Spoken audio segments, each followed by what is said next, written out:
Donc c'est vraiment dommage. Vraiment, si le n'arrive pas à s'unir, c'est vraiment très très dommage qu'on paye cela. Et que tu fasses ton frère et ta soeur vous insulter. J'ai eu à causer avec un frère hier, il y a 3 jours. Il m'a donné que j'ai pris une soeur avec qui j'étais, et tu es ensemble. Ma fille là, elle dormait sur moi, elle mangeait sur moi. Pendant près de 2 ans. Elle ne sait pas comment les factures. Mais je l'ai écouté dans un live. Je l'ai écouté dans un live où elle avait été en train d'insulter les Bamileke. Mes frères, je te rappelle, pendant 2 ans, elle était sur ma charge, elle fait tout. Mais comment ça fait qu'aujourd'hui, elle m'insulte? J'imagine, le gars est choqué. Que c'est cette fille qui s'est où? Putain. Aujourd'hui, dans les panels, dit que non, le gars est Bamileke, que les Bamileke font tout ça. On prend 2 ans. Il a géré. Est-ce que tu sais, il est choqué, la fille. Est-ce que tu sais que beaucoup de gens attrapent leurs amis, beaucoup... Ça peut être pareil du Bamileke qui va coûter, c'est dit que... Jack, est-ce que c'est que beaucoup de gens sont en train d'attraper les amis dans les panels là? C'est-à-dire que tu as un ami, hein, tu le trouves dans un panel en train d'insulter ta tribu, tu dis que mais mon frère, c'est quoi ça? Il dit que mais tu es en train de rendre, tu trouves ton ami avec qui tu manges, tu le vois tous les jours, il est dans un panel. Ne pas même pas loin, dit que j'ai un ami avec qui j'étais en Espagne là, tu le connais peut-être, mais je connais son nom. Je le connais très très bien. Le mec, je l'ai trouvé dans un panel en train d'insulter les caméras des fêtes de Bamileke. Je lui ai écrit, il m'a dit, mon frère, je ne te connais pas. Il dit, frère, tu avais petit en Espagne. Et ça, ça blanc de... On n'a pas connu ça, on n'a pas comment qu'est-ce que ça arrive? Et ça blanc de... Et alors? ¿De quién estás hablando? ¿De Armstrong? ¿De quién estás hablando? C'est l'autre gars. Porque el otro día... Escúchame, el otro día estuve hablando con Bango y Armstrong. Armstrong también está en esas cosas. Y dicho Armstrong, pero hombre, ¿qué pasa? Son cosas de gobierno. Estuvimos hablando de tres. Y él dice, mon frère.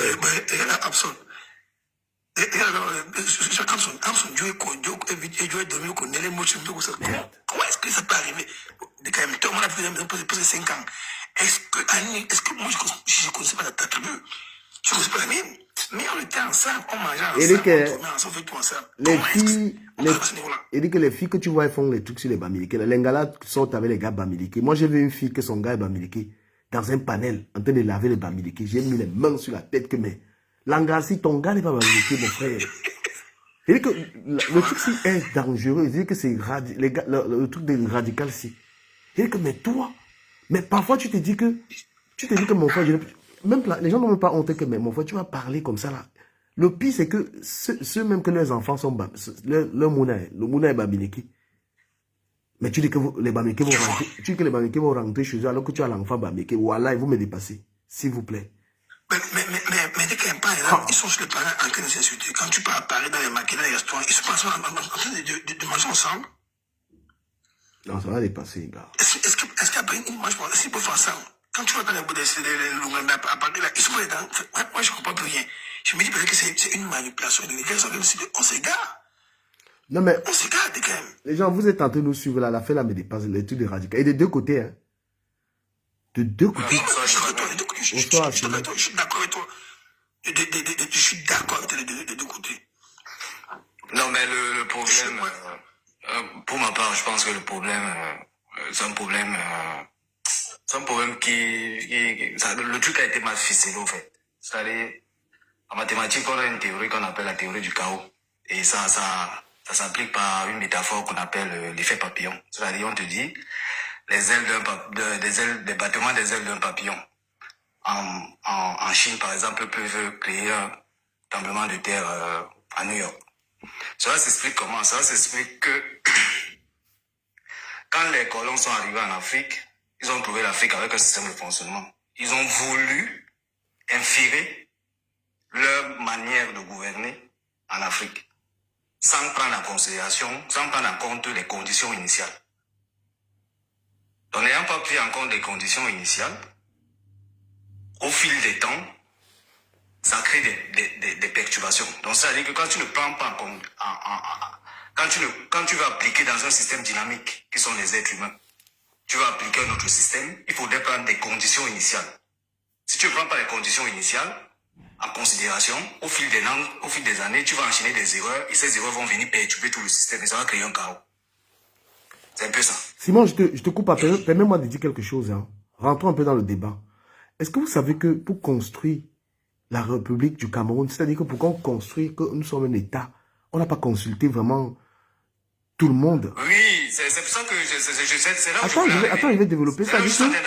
Il y a des gens qui ne savaient même pas qu'on était dans la République, c'est-à-dire qu'ils n'ont même pas... Ils sont allés voir les chefs seulement pour avoir la bénédiction. Mais on n'a même pas donné l'accord. C'est pour ça que je voulais en venir. Donc, moi, je comprends le tribalisme. Hein. Je ne suis pas Wanda. Hein. Et non, mais moi, je voulais en venir. Attends, je termine en 1 minute et tu reprends la parole, pardon. Moi, je comprends que quelqu'un soit tribaliste. Hein. Moi, je comprends. Parce que en aucun, il y a les enfants jusqu'à ce moment, personne ne leur a dit que le pays, là, nous sommes un pays.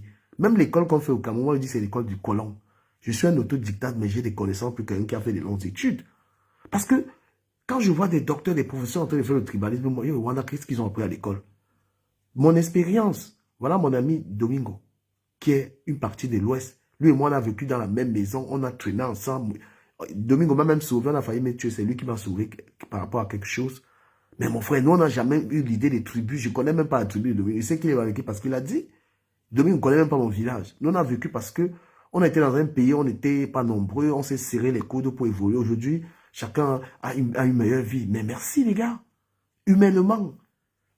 C'est-à-dire que humainement, on a pu s'en sortir. Donc, en aucun moment, quand on a créé l'histoire du Cameroun, que les Allemands ont créé là, parce que c'est les Allemands qui créent le Cameroun sans le consentement de tous les Camerounais. Moi, je vais aller à la genèse. Parce que c'est ce direct que je voulais faire. Le Cameroun a été créé, on n'a pas consulté le chef du nord, du sud, de machin. Ça a été une force. Les Allemands sont venus trouver les droits là. Le 12 juillet 1984, ils ont signé les papiers avec les droits là. Ils n'ont pas demandé aux Bamileke. Ils n'ont pas demandé aux gens de l'Est. Parce qu'il faut que je rentre là-dedans. Ils n'ont demandé la permission à personne. Ils ont signé avec les droits là que le territoire est à nous. Est-ce que les Douala avaient la légitimité de signer les papiers pour tout l'ensemble du territoire? Quelqu'un peut répondre? Non. Parce que les Douala devaient signer avec les Allemands que pour le côté Douala. Et quand les Allemands ont fini avec Douala, là, où ils ont signé les territoires, il y a même les mesures. Et ça, moi, Lamberton, il a parlé de ça. Je pense que j'ai une publication de Lamberton où il détaille ça. C'est-à-dire qu'ils ont signé un territoire. Après, ils sont allés conquérir l'Ouest Cameroun. C'est comme ça. Ce sont les Allemands, ils sont allés conquérir l'Ouest Cameroun. Et après, les Allemands ont tracé les frontières. Comment ils ont fait après? Ils ont nommé un gouverneur du Cameroun. Les Allemands. Ça, c'est en 1800, je crois, 1800, peut-être 99, un truc comme ça. Ils ont nommé quelqu'un qui allait gouverner le Cameroun. Sans le consentement. Dans l'histoire du Cameroun est une création allemande sans le consentement par force. Quand vous dites aux gens rentrer chez vous, la réunification d'abord des Cameroun, les Allemands n'avaient pas demandé l'autorisation des gens. Donc les Bamileke vivaient leur vie à l'ouest là-bas, ils ne demandaient rien, ils n'étaient même pas chez les Douala. Les Douala ont signé. Vous comprenez? Il faut que je rentre dans ça parce que vous ne voulez pas vous instruire. Nous, on cherche. Là, nous sommes là-bas les bandits, on connaît chercher même on connaît même voler la connaissance, la chercher. Après, le premier gouverneur, celui qui gouvernait le Cameroun là, et il allait piller les richesses partout, même à l'ouest là et tout. D'accord? Et c'est lui qui allait ramener maintenant les Bamileke pour venir travailler le chemin de fer en 1900. Le chemin de fer qui partait de Douala jusqu'à Konsamba. Un chemin de fer. Et puis il y a la route aussi. Après ce premier gouverneur, il y a eu 6 gouverneurs allemands. Moi, je vous ai toujours dit que, gars, il faut lire. 6 gouverneurs, dont ils étaient les présidents du Cameroun. C'est d'abord les Allemands. Jusqu'en 1916. Ce sont eux qui ont commencé l'idée que le Cameroun là. Donc quand quelqu'un commence à dire des Bamileke, mon frère, ou bien de dire que les quoi, même les Yaoundé vivaient leur vie. C'était des cultivateurs. Les Douala vivaient de la cueillette et de la pêche. Chacun vivait sa vie. On n'avait pas rendez-vous pour être une nation camerounaise. C'est les Blancs qui sont venus fabriquer ça. Et les parents, jusqu'à aujourd'hui, ils transmettent plutôt les valeurs du village à leurs enfants. Parce qu'il fallait des hommes politiques pour expliquer aux Camerounais que nous ne sommes plus des histoires du village. Personne ne tient ce discours qui peut unifier les Camerounais. Les gens, nos parents continuent de nous dire, parce que mon père m'a transmis. Hein, moi, je sais que la femme n'hérite pas. j'ai les valeurs du village. Je ne vous raconte pas des bobards.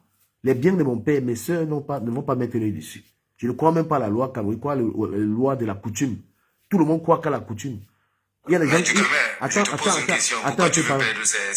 Non, moi je vais vous dire un truc. Il y a des gens qui continuent de mettre dans la tête que mon père a dit que je ne veux pas une femme quoi. Il prend la femme du village parce que c'est son père qui a dit ça. C'est la coutume. Mais pourquoi tu veux que les gens pètent ces valeurs? Les gens ne veulent pas... Non, déjà dans la République, ça meurt. Non, mais pour ça, je voulais t'expliquer un truc là tout à l'heure. Si tu permets, sois juste patient, comme ça, tu vas prendre tout le temps que tu veux. Oui, donc les Camerounais continuent de grandir avec les esprits villageois. C'est pourquoi les Camerounais te disent que chez nous, les peuples de la forêt, à partir du moment où on a dit que le président de la République a été voté par tous les Camerounais, il n'y a plus les peuples de la forêt. Ça reste symbolique. Il y a le peuple camerounais. C'est très dur à accepter, mais c'est ça. À partir du moment où le président de la République a été élu par tout le monde, les peuples des montagnes, les peuples de la forêt, les peuples de ceci, de cela, tout ça, c'est dans vos têtes. Parce que l'État instaure sa loi là-bas. L'État peut prendre vos terres. L'État prend vos richesses. Ces choses-là doivent vous être enseignées par des hommes politiques. Et malheureusement, on a encore des hommes politiques qui vous ramènent encore dans les histoires de village. Mon frère Simon, vas-y.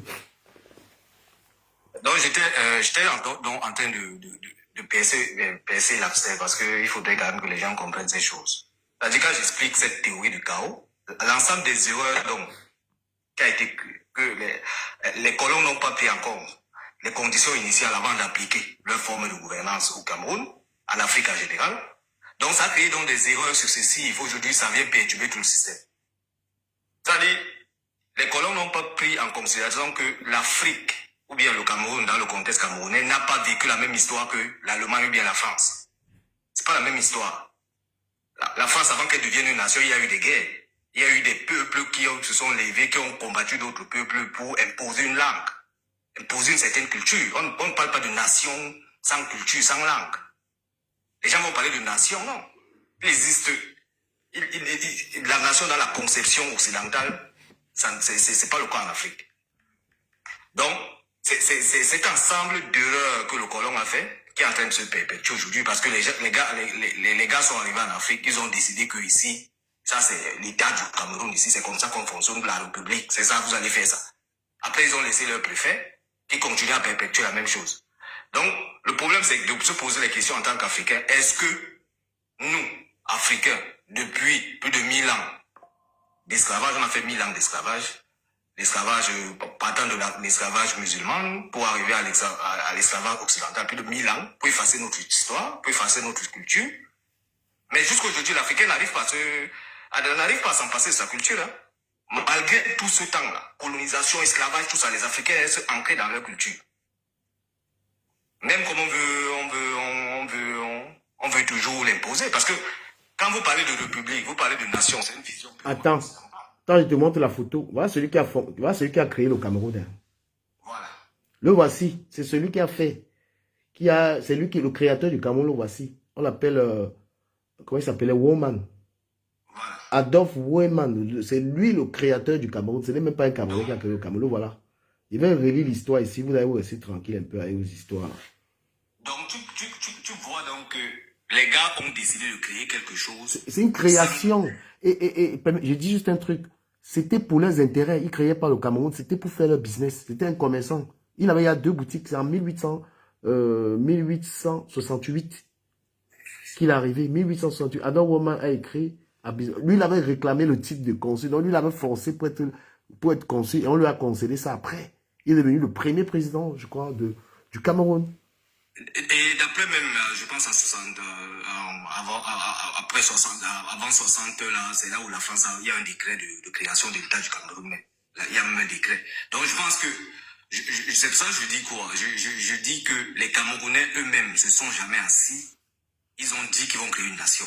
Ils vont créer un État. C'est-à-dire l'ensemble des peuples. Merci. Il faut dire ça. Il faut dire ça. Ils sont jamais assis. Ils ont décidé de créer une nation. Et c'est pour ça que quand je monte dans les panels, je dis souvent que vous parlez d'un État que vous n'avez pas créé, vous parlez d'une république que vous n'avez pas créée. Et c'est pour ça que, comme ils n'ont pas créé quelque chose, ils ne savent pas comment ça fonctionne. Mon frère, il faut le dire au fond, les Camerounais ne se sont pas assis pour créer. Il dit que c'est le type, si c'est lui, je vais lire l'histoire. C'est le type, c'est lui.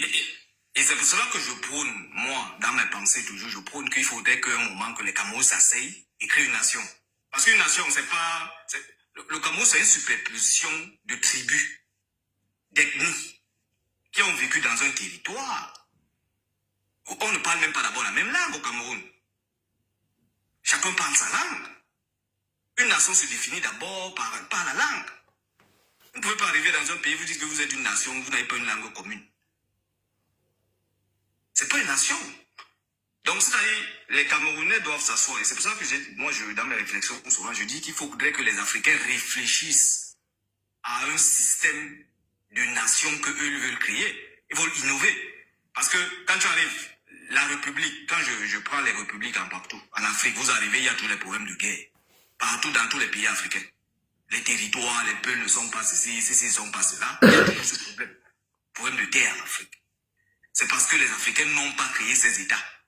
Et c'est pas la vision de l'Africain. Et c'est la vision de l'Africain, c'est la vision occidentale. Je pense pas. Ça sont les réflexions, les pistes de réflexion. C'est-à-dire que est-ce qu'il faudrait que les Africains, moi j'ai toujours dit ça dans le cadre du Cameroun, il faudrait que les Camerounais s'asseyent et créent une nation, s'ils veulent créer un État. Créer un État et décident le mode de fonctionnement de cet État. Parce qu'on a voulu prendre un truc de la France qu'on veut coller au Cameroun, sans que le Cameroun ait la même histoire avec la France. Quand vous regardez l'histoire de la France, par exemple, les Francs ont colonisé les autres pour imposer le français. Mais nous, on pense que quelqu'un va s'asseoir, il va décréter une nation. La nation, ça se passe par décret. Si vous voulez décréter, certains gens ne seront pas d'accord. Vous allez avoir des oppositions. Et moi, je vais rappeler un truc parce qu'il faut qu'on enrichisse notre direct historique. C'est que ces deux frères, hein, ils sont deux frères.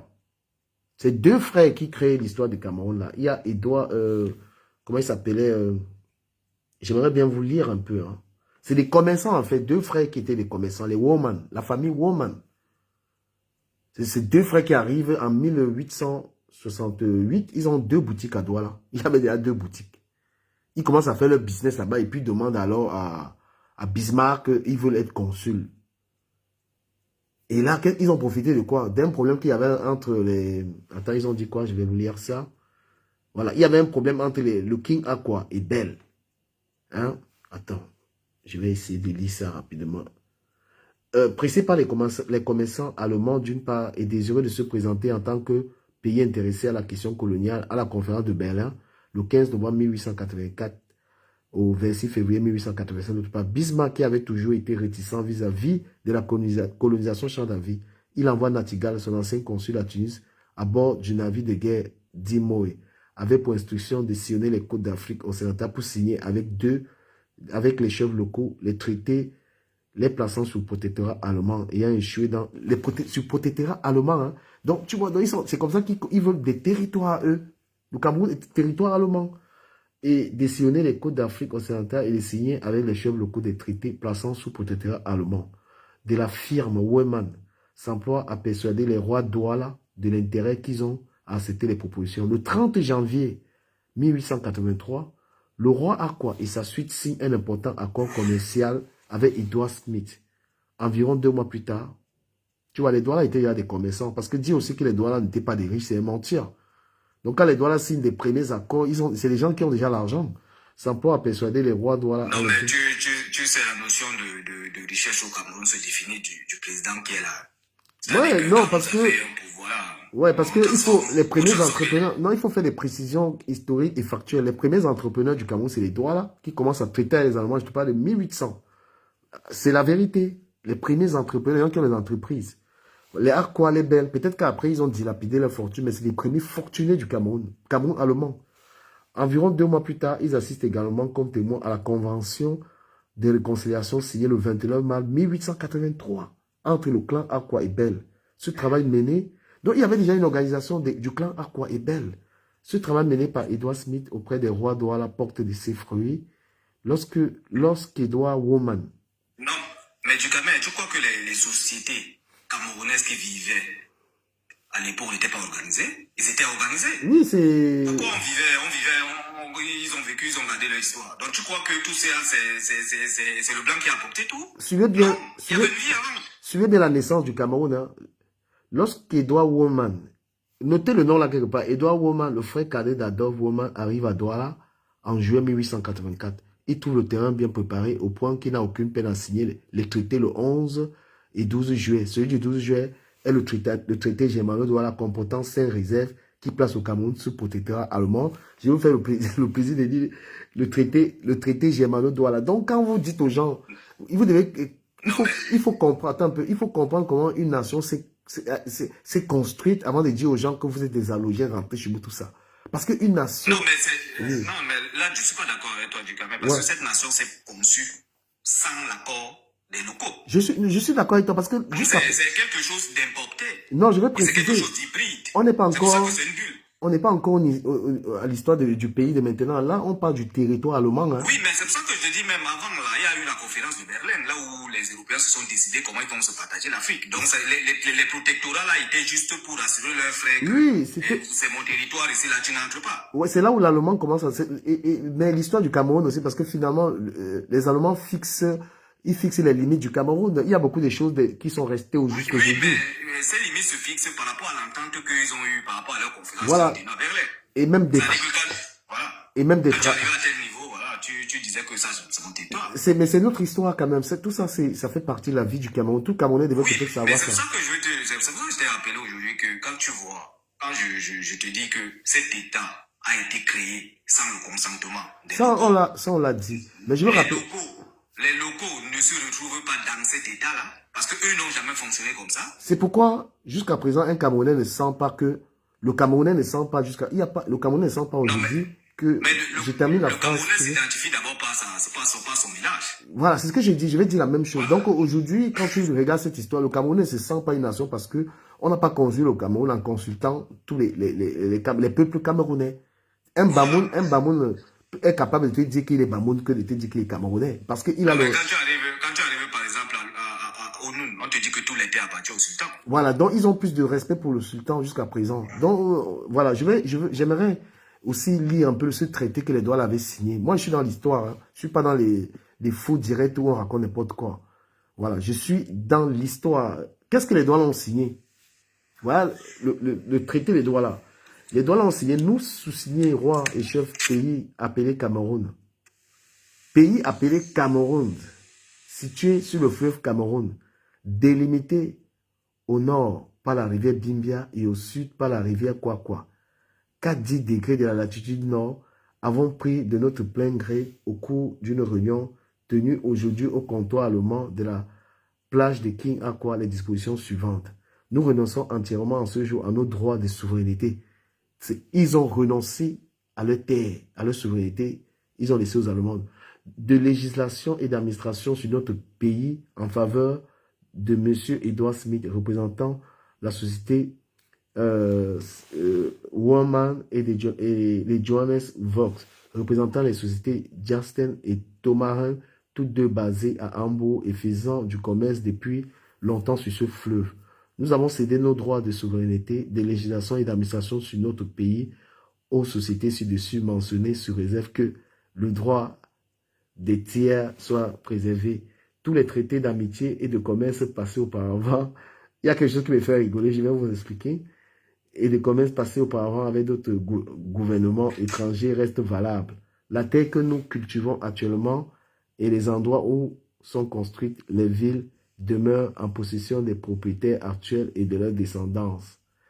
Le commis continue à être payé chaque année au roi et au chef par le passé. Nos coutumes soient respectées pendant les premiers temps et l'instauration de la nouvelle administration. Cameroun 12 juillet 1884. Ce qui me fait rigoler, c'est quoi? Quand on a délimité le territoire là, c'était juste la zone Douala.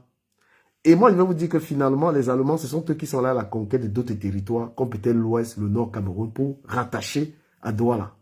Les Douala étaient en train de signer que leur territoire. Puisqu'ils ont délimité... Eux sont à la conquête de tout un grand territoire. Non, je dis ce qu'ils font là, c'est... Non, je parle de quelque chose. Il faut parler ailleurs. J'ai dit que la délimitation, ils ont dit, nous, signés roi et chef du pays appelé Cameroun, situé au fleuve Cameroun, c'était le Vouri, délimité au nord par la rivière Bimbia, ça c'est le sud-ouest, par la rivière Kwankwa. tout ce qu'ils sont en train de dire là, il y a beaucoup de régions du Cameroun aujourd'hui qui sont exclues là-dedans. C'est après, parce que je fais cette lecture, je poursuis la lecture pour comprendre après que les Allemands, après, ils ont gagné d'autres territoires, ce qui avait donné une superficie de 700... Si tu lis les règlements de la conférence de Berlin, tu vas comprendre que c'était de quitter de la côte, de l'entrer à l'Interland. C'est-à-dire que là, ils ont signé avec les chefs de la côte, ils vont maintenant entrer à l'Interland jusqu'à rencontrer une autre puissance. Mais c'est ce que je t'ai dit, parce que moi j'ai fait vraiment, j'ai trop fait des recherches, hein, même tous ces noms. C'est que après J'aimerais qu'on précise quelque chose, ça vous dérange pas. Vas-y. Disons qu'en 1884, le Cameroun actuel, allons sur cette base, n'existe pas, ok? Oui. Allons d'abord sur cette base. Le Cameroun n'existe pas. Oui. Les Allemands, les commerçants allemands, c'était des entreprises allemandes qui ont signé des accords avec les Douala, pas avec les autres Camerounais. Merci, c'est ce que j'ai dit. Avec les Douala. Ah, ils ont signé avec les Douala. Tout à fait. Tout à fait. Voilà, faisons cette précision, ils ont signé. N'existe toujours pas. Et je poursuis un peu. Jacques, je dis. Le Cameroun existe Le Cameroun existe déjà à partir du 15 novembre 84. Non, pas le Cameroun. Jusqu'au 26 février 87. Non, c'était un Cameroun. Non. Le Cameroun actuel n'existait pas. Le Cameroun, non. Avec les Sawa. Jack, on est aussi là pour apprendre. Tu as dit quelque chose, on t'apporte un élément de point. Le Cameroun. Non. Écoutez bien. Parce que la conférence. Écoutez-moi bien. Le traité avec les Sawa, c'est comme ça. Attendez, une seconde. Mais Jack, prends le temps de bien lire. Le traité avec les Sawa, c'est en juin 84. Maintenant, la conférence de Berlin c'est juillet. En novembre 84. Donc, ils ont eu 3 mois de conquérir tout le... Non, c'est très faux. Ils arrivent à Yaoundé en 89. C'est en juin 84. Non. Les Allemands n'étaient même pas arrivés à Yaoundé en 89. Faut appeler les groupes. Mais vérifiez. Mais Jack, il faut savoir... Je connais l'histoire. À partir de là, ils ont commencé à conquérir l'intérieur des terres. Pas du Cameroun, l'intérieur des terres. Pas du Cameroun, l'intérieur des terres. Non mais Jack, attends, je t'ai écouté, mais attends qu'on te réponde sur quelque chose. Jack, c'est pourtant simple à comprendre. Non. Jack, attends un peu, attends juste qu'on te réponde sur quelque chose. Parce que là, on va sur plusieurs points. Le Cameroun, c'est-à-dire que ce traité qui a été signé, c'était une petite partie du Cameroun. C'était une partie. C'était avec les chefs côtiers. Il faut qu'on soit d'accord. Et que après, laissons les dates, Jack, où tu vas nous amener, ça va nous amener ailleurs. Et que après, les Allemands ont eu une autre partie du Cameroun. Comment? Moi, je peux entrer dans la lecture. Ils ont conquéri, puisque le Cameroun, finalement, allemand, était de 735 000 km². Ah oui, presque 800 000. Presque 800 000. Donc, ils ont eu Douala, et après, ils sont partis conquérir. Même le Cameroun, moi, je connais des gouverneurs de la période allemande au Cameroun qui sont allés à l'ouest. Oui, mais c'était ça le système. C'est-à-dire, tu signais d'abord avec les chefs, les premiers chefs que tu rencontrais, et puis tu entres à l'intérieur jusqu'à rencontrer une nouvelle puissance et t'arrêter. C'était ça le but. Voilà. Et il y a... La partie nord du Gabon, une partie du Congo d'ailleurs, était dans le Cameroun allemand. Et une partie aussi du Nigeria, là. Bon, une partie du Centrafrique et du Tchad, ça c'est connu. Ça c'est une histoire qu'on a appris. On a appris ça à l'école. Et moi, par contre, moi, les gars, ce que j'ai envie, je recherche, c'est comment a été la gouvernance des 6 gouverneurs allemands. Il y a un qui m'intéresse, Jean Gutenberg, qui avait construit son palais à Boya. Lui, il avait beaucoup aimé Boya. Le palais qui a Boya. Il y a le Cameroun allemand. Il faut distinguer. J'ai envie de savoir. Qui a existé. Et maintenant, il y a le Cameroun lui-même. Le décret de création de l'État du Cameroun.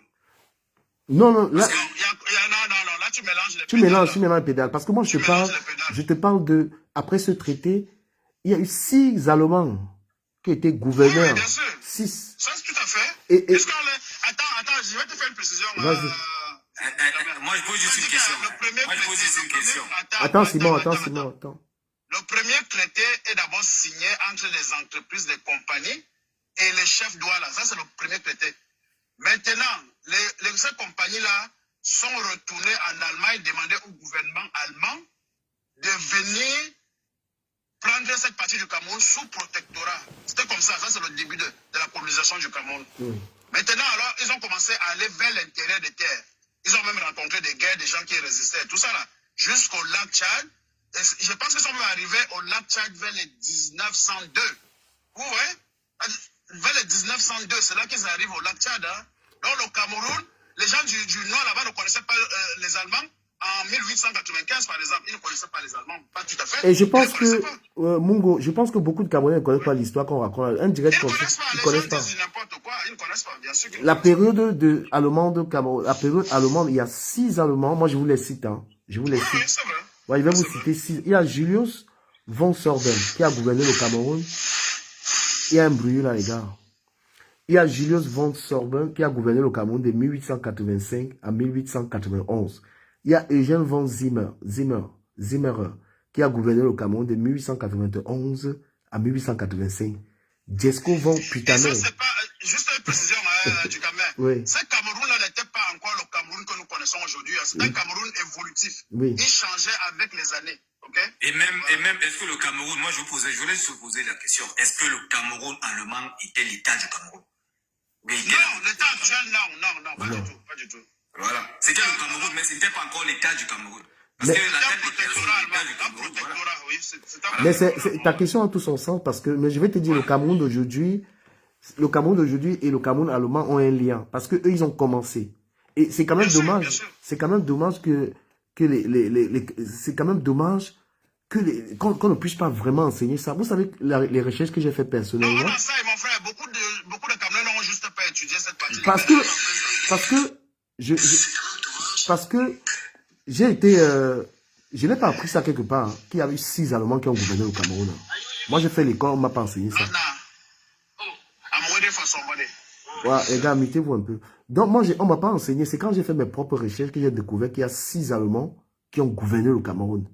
Et comme gouverneur, je vous ai dit que le premier, c'était Julius von Sorben. Et qu'est-ce que j'ai fait? Je suis allé sur Google. J'ai tapé un nom par nom pour savoir qui étaient ces gens. Et c'est là où je découvre leur œuvre. Est-ce que vous m'entendez un peu comment j'ai fait mes recherches? Parce qu'il n'y a pas un livre qui parle de ces gens. Dans la période, par exemple, de Julius von Sorben, de 1885 à 1891, sa gouvernance, qu'est-ce qu'il a fait? Qui peut savoir? Et Eugène von Zimmer, de 1891 à 1895, qu'est-ce qu'il a fait? Non, mais c'est facile de savoir du Cameroun, leur mission. C'est ils étaient là pour exploiter, voilà. Non, mais toi tu peux, Simon, s'il te plaît, Simon. La question que je vais te poser, est-ce si important par rapport à ce que nous vivons actuellement? Non, ça n'a rien à voir. Moi, il va enrichir mes connaissances. Voilà. Je veux savoir, quand tu veux connaître un pays, il faut connaître les bases. Comme ça, quand tu parles du Cameroun, tu dis j'aime le Cameroun, je connais l'histoire du Cameroun. Tu vois? Tout à fait. Voilà. Donc, moi, j'ai envie de savoir parce que je vais vous te dire, le chemin de fer que tu vois là, tu sais que c'est le dernier, c'est Karl Ebermeier qui a fait ce chemin de fer. Oui, jusqu'à Yaoundé, bien sûr. C'était les Allemands, hein, jusqu'à Yaoundé. C'est Karl Ebermeier, le dernier. Jusqu'à Nkonsamba, c'était les Allemands, jusqu'à Yaoundé, même c'était les Allemands. Le premier, c'est-à-dire que la première route qu'on a fait au Cameroun, c'était où? La première route qui a été faite au Cameroun. Je ne sais plus, je ne me rappelle plus. C'était où? Au sud? C'est au centre. Les Allemands ont fait la première route au centre. C'était au sud du Cameroun. Au sud du Cameroun. Non, c'est au centre. Je vais te lire ça. Ouais, d'accord. Ouais. Les Allemands... Je vais te lire ça. Moi, l'histoire qui m'intéresse aussi plus, c'est comment les Camerounais, donc le territoire qu'on appelle Cameroun là aujourd'hui, comment ces Camerounais, ces gens qui étaient dans ce territoire vivaient avant. Ils vivaient chacun chez soi. Chacun vivait chez lui. La précision est que chacun vivait chez soi. C'est clair et net. Mais ils s'entendaient, non? Ils faisaient le commerce ensemble. Écoutez, mon frère. Ils faisaient le commerce, c'est là. Non, je ne pense pas. Peut-être les territoires voisins. Est-ce qu'un Moundan... Oui, mais je dis qu'ils s'entendaient. Comment ils s'entendaient? Est-ce qu'un Moundan du Nord connaissait le Douala? Je ne pense pas. Non, là, jamais, il ne connaît. Alors, donc, est-ce qu'un Maka de l'Est connaissait le Bamileke? Je pense que non, jamais de la vie. Il n'a jamais entendu parler. Donc, il faut d'abord... Non, mais Bamleki même, moi, Bamleki même, c'est péjoratif. Bamleki, c'est pas une équipe. L'homme de l'Ouest, disons l'homme de l'Ouest. Voilà, parce que Bamleki, ça n'existe même pas. Laissons ça, mais on les appelle les Bamileke au Cameroun. Est-ce que le Maka de l'Est connaissait l'homme Bamileke? Non. Est-ce que vous savez que le type qui a gouverné au Cameroun? Oui, il ressemble à un bon Allemand, oui. Bah, lui, c'est... Moi, du Cameroun, franchement, moi, j'ai du mal avec les colons. Ah non, laisse-le tout. Mon frère, c'est l'histoire. Ça ne dépend pas de toi. Gars, moi, je vais... Mais pourquoi l'histoire? Mais pourquoi cette histoire S'il te plaît, t'intéresse? laisse-moi évoluer. Pourquoi l'histoire des peuples avant qu'ils existaient là ne t'intéresse pas? S'il te plaît, on va évoluer. Laisse-moi dire. Comment les beaux vivaient avant? S'il te plaît, Simon, je veux pas la distraction. Je vais parler de... Non, c'est une question importante. Jukamel a raison de poser cette question-là. Voilà, moi, je veux savoir... Parce que moi, je vais aller plus loin. Ce sont les questions les plus complexes. On va arriver. Non, ce n'est pas complexe. Le Cameroun actuel n'est pas de la volonté de nos aïeux. C'est une imposition sur nous, les différents peuples du Cameroun. Et c'est là où on se retrouve dans le conandrum que nous sommes actuellement. Mugo, wait a minute, please. Vas-y, Voilà. go ahead. Ok, lui là que vous voyez là, c'est lui qu'on appelait Van Pukamer. Lui, c'est je pense, c'est le 3e président, gouverneur du Cameroun. Voilà sa maison à Boya. Voilà la maison qu'il avait à Boya. C'est lui qui avait conçu le palais là. Donc, vous voyez, ses œuvres, là où il vivait, le premier palais présidentiel du Cameroun. Voilà ça. Et ce qui m'a intéressé quand je suis allé fouiller les histoires de ces gars-là, de tous ces présidents-là, c'est là où j'ai compris que beaucoup étaient déjà là à l'ouest. Parce que quand tu passes, tu googles leur nom, tu regardes un peu ce qu'ils ont fait. Donc, regardez à Boya, le palais présidentiel que le gars avait construit. Donc, comment était dans sa gouvernance? Je veux savoir ce qu'il a fait, ses œuvres. Et c'est les gens qui ont des descendants, ils ont leurs petits-enfants qui vivent. Hein. Parce que quand tu regardes naissance, il est né en 1855 à Berlin. Décès, il est mort en 1917 à 61 ans. Nationalité, où c'est prussienne. Activité, juriste, homme politique. Père, Robert von Pukamer. Parce qu'à l'époque, là, l'Allemagne n'existait pas, c'était la Prusse. Et ils ont dit quoi? L'Allemagne n'existait pas. Dans son truc, on dit 2 juillet, administrateur colonial allemand qui fut gouverneur du Cameroun et commissaire impérial du Togoland. Donc il était au Cameroun et puis au Togo en même temps. Voilà, ça c'est en 1905. Donc je pense que c'est lui qui a fait le train là. Ça c'est lui il a beaucoup travaillé au Cameroun lui. Il a beaucoup travaillé. Il est le gouverneur le plus connu parmi les gouverneurs allemands, von Puttkamer. Ouais, von Puttkamer, c'est lui. Il a beaucoup travaillé. Non, il a étudié au CM2, non? Oui, au CM2. Je pense c'est peut-être au lycée comme ça. au lycée, moi j'ai étudié